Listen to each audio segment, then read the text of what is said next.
Let's continue with the story of Moses and the fourth location mentioned in the Quran in relation to his journey.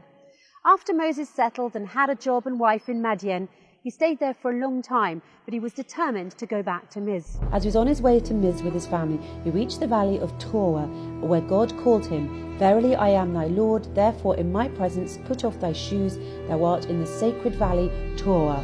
The sacred valley Torah is the location where Moses spoke to God. This valley is next to a very high and huge mountainous structure called the Tor. The Quran says, "And we called him from the right side of the Tor and made him draw near to us." This implies that the very high and huge mountainous structure called the Tor is in the same location of the sacred valley of Torah. The question that comes to mind here is, where is this location? Where is the sacred valley of Torah, and in which country? Let's check the map. If Moses is returning from his family from Madian, then clearly he would enter Miz from the south, which implies he would pass through Abyssinia and the eastern north of Sudan. Indeed, on the current borders of Sudan and Abyssinia, and specifically on the Abyssinian highlands, is a valley named Tor.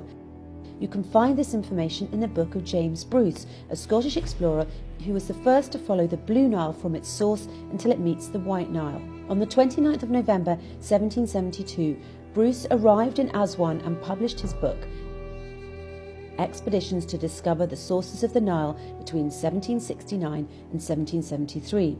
It's considered one of the most authentic books that examine the River Nile Valley. About his trip from Ethiopia to Egypt, he mentioned a significant piece of information. He referred to a town called Al-Gadarif, a town at the border between northern Sudan and the Abyssinian highlands. Its true name was Tor. Bruce illustrates the map of Miz before the recent borders between the north and the south. On the map you can easily locate Tor next to Abyssinian Heights. From a geographical perspective, Tor, or the city of Al-Gadarif, is located in the Ethiopian hills at the border with Sudan. Rivers flow into this place and create fertile, rich soils that retain water and provide essential nutrients to plants. In fact, it's considered to be one of the top agricultural areas in Sudan, with high, fertile valleys around the rivers of Adbar, State, Al-Harad and Bislam, highly known for corn and sesame all around the world. As for the animal population in Al-Gadarif, around 7 million different types of cattle come from nearby neighbourhoods seeking water and food.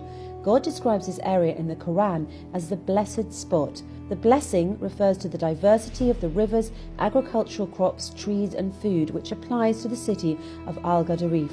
This area and Sudan in general is considered to be the food basket of the world. There is no other area as blessed agriculturally as this area in the entire Arabian and African region, just in terms of the number of rivers, the variety of agricultural harvests and the greenery. So what is the story of the very high and huge mountainous structure called the Tor, or the Tower, the fifth location identified in the Quran? "And we called him from the right side of the Tor and made him draw near to us." The Tor is a very high and huge mountainous structure and was mentioned in the Quran as the Tor Sina or Sinai, the Tor Sanin, and just as the Tor. It's recorded in Arabic dictionaries and scholars of the science of tafsir that Sinai and Sanin are known Abyssinian nouns. Indeed, if you check the map of the Abyssinian highlands, you will find names like Sanin, Semien, Sina, Senan. In fact, in the Abyssinian highlands you will find a mountain called Debre Sina, or Mount Sinai in English. The exact name of the mountain is also found in modern Egypt and is called Mount Sinai. You will also find in Abyssinian highlands Mount Sanin. And what's interesting is that in the Abyssinian highlands, despite the difference in the names, Sanin, Semien, Senan, Sina, etc., they all represent one mountainous structure, one range, one plateau, called the Tower Plateau. From a geological perspective, the Abyssinian highlands is considered to be one block, moulded since creation from one origin. This range is called the Abyssinian Tower, also referred to as the African Tower, because it is the biggest group of mountains with a height that extends in one chain in Africa for a very long distance, 519,278 kilometers squared. That's why Ethiopia is sometimes referred to as a tower. Even the highest peak in Africa, Mount Kilimanjaro, extends only to 4,000 kilometers squared.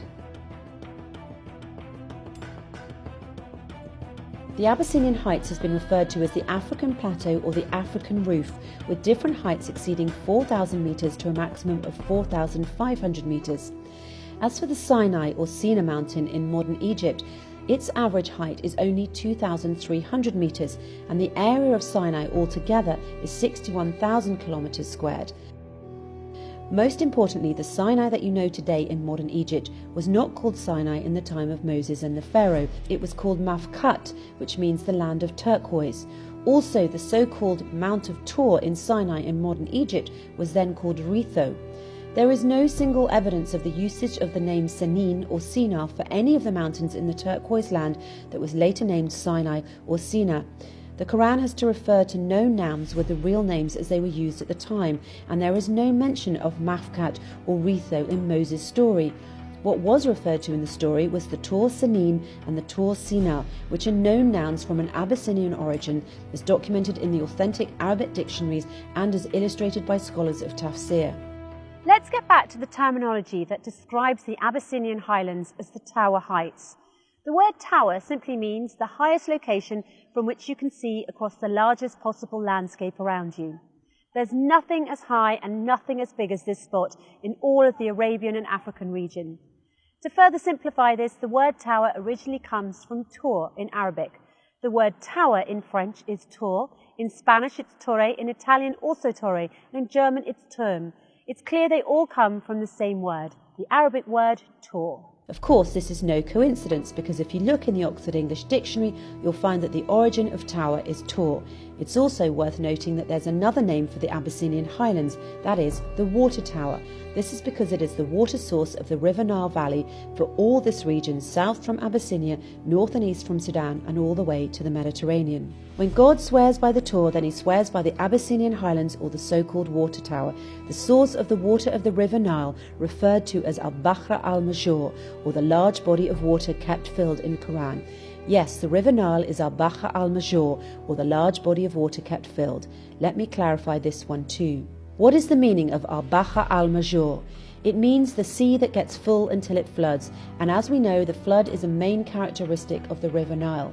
To summarise these meanings and connections, the River Nile originates from the Abyssinian highlands, the water tower, the Tor. Each year there is a flood season, so the soil gets fed with silt. This natural flooding phenomena is what created the first civilization in history, the Nile Valley civilization. Without the flood, there is no agriculture and no civilization. Al-Bahr al-Major, as mentioned, refers to the sea that gets full and floods, thus referring to the River Nile. As we answered before, the word Al-Bahr in Arabic and in the Quran is used to refer to both river and sea. In a nutshell, the Tor is the source of Al-Bahr al-Major, or the River Nile. At this point, you might also wonder, can there be a water stream that fit the definition of Al-Bahr al-Major other than the River Nile? Well, what are the odds for a location that connects all the aforementioned dots, a location that meets the specific characteristics of the Tor Sinin, the Tor, the Valley of Tor, and Al-Bahr al-Major, as referred to in the Quran, other than the Abyssinian highlands? In the Quran, also a tree springing out of Mount Sinai which produces fat and relish for those who use it for food. On the top of the Abyssinian highlands there is a belt of trees that extends to Senegal in West Africa.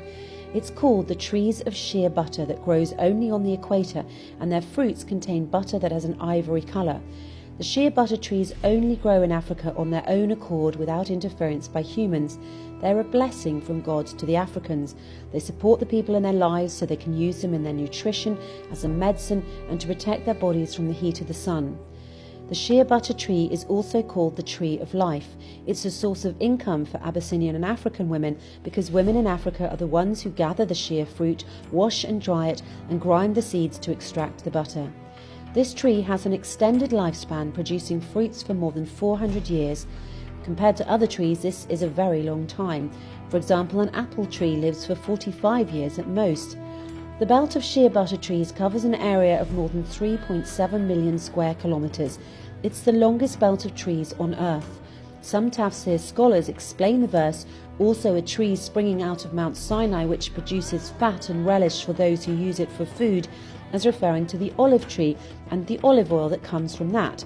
However, there's a big difference linguistically and otherwise between oil, zayat, and butter, den. Scientifically, oil is liquid at room temperature, but butter is solid at room temperature. And if what is referred to is an olive tree, the Quran would have said which produces oil, same as God said before about the oil tree, whose oil would almost glow. To summarise, as Moses was returning to Misr from Midian, Yemen, God talked to him at Tur Valley, that is next to the Abyssinian highlands, the Tur, at the Sudanese-Abyssinian border, which is currently called Al Gadarif, which was the southern part of Misr before the British colonisation.